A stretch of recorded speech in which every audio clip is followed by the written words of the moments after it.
ঢাকার আন্ডারওয়ার্ল্ডের শীর্ষ সন্ত্রাসীরা আবারও মাথাচাড়া দিয়ে উঠছে।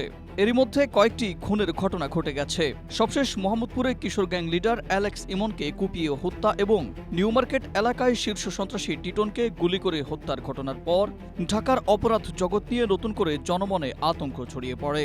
তবে প্রশ্ন হচ্ছে, নতুন করে আবির্ভাব ঘটা এই সন্ত্রাসী কারা? আইনশৃঙ্খলা রক্ষাকারী বাহিনীর সূত্রগুলো বলছে, আর্থিক সংকটে থাকা বেকার তরুণদের একটি অংশকে বিদেশে থাকা সন্ত্রাসীরা ব্যবহার করছে। যাদের নিয়মিত আয়ের উৎস নেই, জীবন নিয়ে হতাশা আছে, তাদের টাকার বিনিময়ে ভাড়াটে হিসেবে ব্যবহার করা হচ্ছে। সম্প্রতি ঢাকায় খুনের ঘটনাগুলোয় জড়িত অনেক শুটার এই ধরনের পটভূমি থেকে এসেছে বলে ধারণা করা হচ্ছে।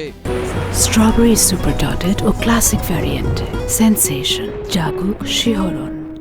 ২০০১ সালে বিএনপি নেতৃত্বাধীন ৪ দলীয় জোট সরকারের আমলে ২৩ জন শীর্ষ সন্ত্রাসীর একটি তালিকা প্রকাশ করা হয়। ওই তালিকায় থাকা শীর্ষ সন্ত্রাসীদের উপর আইনশৃঙ্খলা রক্ষাকারী বাহিনীর নজরদারি থাকার কথা। তবে এই সন্ত্রাসীদেরকে এখন কোথায় আছেন, মামলাগুলোয় জামিনের বাস্তবতা, আদালতে হাজিরা দিচ্ছেন কিনা, এসব বিষয়ে কার্যকর নজরদারি করা হয়নি। আর এই সুযোগ কাজে লাগিয়েছে সন্ত্রাসী গোষ্ঠীগুলো। বিশ্লেষণে দেখা গেছে, ঢাকায় সংগঠিত সাম্প্রতিক কয়েকটি খুনের ঘটনার পেছনে রয়েছে অর্থনৈতিক কারণ, আধিপত্য বিস্তার, এলাকাভিত্তিক চাঁদাবাজির নিয়ন্ত্রণ এবং পূর্বশত্রুতা।